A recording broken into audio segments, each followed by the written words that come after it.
The Ruby Mar is hit by a Houthi missile on February 18th, 2024. It does not sink.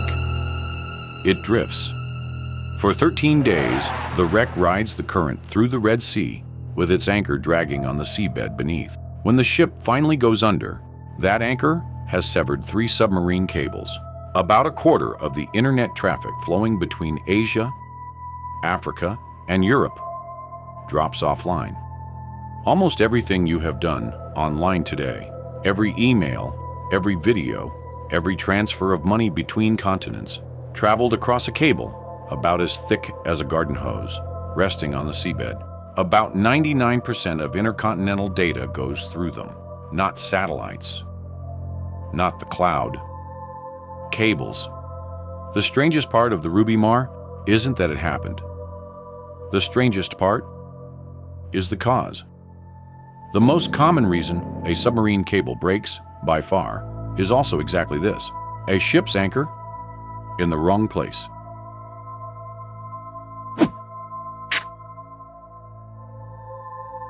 There are about 570 active submarine cables in operation today. They cover roughly 1.4 million kilometers of seabed. They come ashore at about 1,700 landing points, quiet concrete buildings on otherwise unremarkable beaches, marked with small signs telling fishermen not to drag their nets here. Each cable, regardless of length, is about the diameter of a garden hose. At the core is a handful of optical fibers, each one thinner than a human hair, made of silica glass, so pure that light can travel hundreds of kilometers through it before it weakens. Wrapped around the fibers is a copper sheath. That's for power, not data. Then steel strength wires. Then polyethylene insulation. In deep water, that's the whole cable. The ocean pressure pins it down and nothing disturbs it. In shallow water, where trawlers and anchors live, the cable gets plowed into a trench and wrapped in heavy steel armor. Every 50 to 80 kilometers, a repeater splices into the line. A repeater is a steel canister about the size of a small fire extinguisher. Inside it is an optical amplifier, a coil of fiber doped with the rare earth element erbium, with a laser firing into it. When the data signal arrives, weakened by hundreds of kilometers of travel, the amplifier boosts it and sends it on. Each repeater costs about $1 million. They sit 7 kilometers down on the ocean floor and are expected to work without maintenance for 25 years. The cloud, in other words, is mostly seabed. In 1854, a 34-year-old paper magnate named Cyrus Westfield is bored. He has just retired from the New York paper business with a fortune of $250,000, about $10 million in today's money. Someone approaches him about financing a telegraph cable across Newfoundland. He looks at a globe in his Gramercy Park parlor and asks why not go all the way to Ireland. The next 12 years of Field's life are the answer. 1857. First attempt. The cable snaps 380 miles out and is lost. 1858. They try again. It works. On August 16th, Queen Victoria sends a 98-word congratulatory message to President James Buchanan. It takes 16.5 hours to arrive. The cable is 3,200 kilometers of insulated copper with no amplification at all. So every electrical pulse leaving Ireland smears and stretches across the ocean before it reaches Newfoundland. Operators in dark rooms watch a tiny mirror twitch inside a galvanometer and call out the dots and dashes one letter at a time. 3 weeks later, the cable dies. The chief electrician, a surgeon named Wildman Whitehouse, has cranked the voltage up trying to speed up transmission and burned the insulation out from the inside. The press accuses Field of fraud. He goes back. 1865. Snaps mid-Atlantic. Lost again. 1866. The steamship Great Eastern lays a working cable on the first try. Then it sails back out, drops a grapple 2.5 miles down, hauls the lost 1865 cable up off the seabed, splices it to a fresh length, and finishes that one too. 2 transatlantic cables in service. Field crosses the Atlantic more than 30 times during these years. He dies nearly broke. But he proves the central fact about every cable since. It was always going to be fragile. The modern submarine cable network has roughly 200 faults a year, 200 breaks, globally, every year. You have never heard of most of them because the network is densely meshed and traffic reroutes automatically in milliseconds.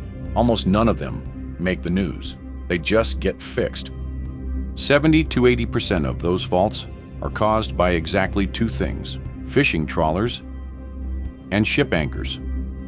The mundane failure modes. Off Sicily, in 2008, a single ship dragged its anchor 300 kilometers across the seabed and severed 6 cables on the way, not on purpose. Just an anchor down and nobody paying attention. Here is what fixing one looks like. A cable ship steams to the break, sometimes for weeks, just to reach it. It drops a grapple, hauls the cable up off the seabed, and cuts the damaged section out. A technician fuses 2 glass fibers thinner than a hair together with a precision electric arc. That's called a fusion splice. A new section of cable is jointed in. The whole thing goes back into the water, and the link comes alive again. One repair runs $1 to $3 million and takes weeks. The longest single cable repair in 2023 took 947 days. There are about 60 specialized cable ships in the world. 22 are dedicated to repair. Many of them are converted tugs and ferries, 30 or 40 years old. Mike Constable, who used to run one of the world's largest cable engineering companies, put it this way last year: "We're all happy to spend billions to build new cables. We're not really thinking about how we're going to look after them." Civilization runs on this system. 22 ships look after it. Cable cutting as a weapon is not new. It is, in fact, the oldest cable story there is. On the night of August 4th, 1914, hours after Britain declared war on Germany, a British cable ship called HMTS Alert sailed into the English Channel and cut 5 of Germany's undersea telegraph cables. For the rest of the First World War, Berlin had to communicate with its colonies and its diplomats by radio, which the British code-breaking unit, Room 40, listened to at will. Britain cut Germany off from the world inside 12 hours. It took 1 ship and 1 grapple. A century later, even the grapple is unnecessary. An anchor will do. February 2023.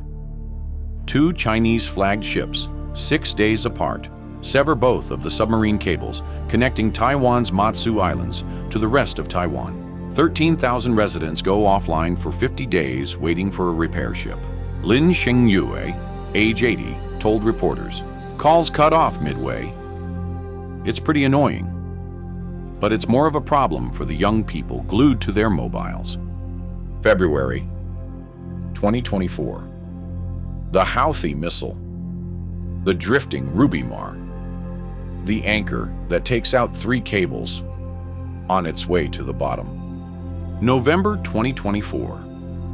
The Chinese-flagged Yipeng 3 leaves the Russian port of Ust-Luga, drags its anchor 180 nautical miles across the Baltic seabed, and severs 2 cables connecting 4 NATO countries in under 24 hours.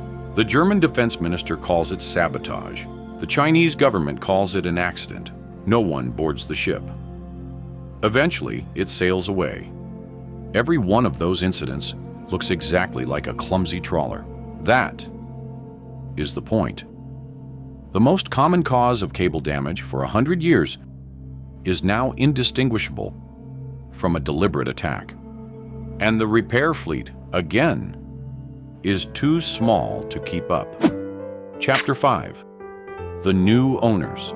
Until about 2010, undersea cables were built by consortiums of telecom carriers and governments, sovereign infrastructure between sovereign states. As of 2025, 4 companies, Google, Meta, Microsoft, and Amazon, the hyperscalers that run most of the world's cloud computing, own or lease roughly half of all global cable capacity. They carry 2/3 of all traffic. Their demand for new fiber is growing 45 to 60% per year, most of it driven by artificial intelligence workloads, ricocheting between data centers on opposite sides of the planet.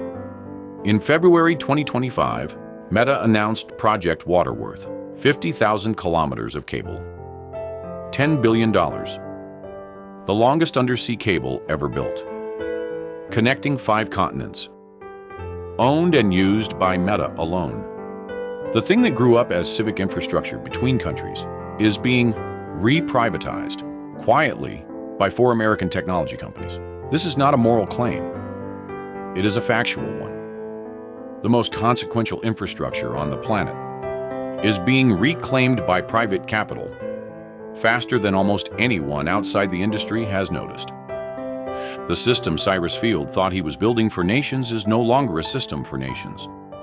The cable Cyrus Field laid in 1858 was 3,200 kilometers long. It carried Morse code, 1 dot at a time. It took 16.5 hours to send a 98-word greeting. It failed in 3 weeks because one man turned the voltage up too high. The cable Meta is laying in 2025 is the diameter of a garden hose. It carries hundreds of terabits of fiber-optic light per second. It can fail because a Chinese cargo ship in the wrong place drops its anchor on it. The technology has moved from copper telegraph to single-mode glass. The fragility has not. Almost everything you have done online today crossed the ocean on a cable a fishing trawler could kill before lunch. Cyrus Field, standing on the deck of the Niagara in Trinity Bay on August 5, 1858, said one thing as the first cable came ashore: "What God has joined together, let no man put asunder." It was a prayer. The cable was severed 3 weeks later, and every few weeks since, somewhere on the seabed, it has been severed again.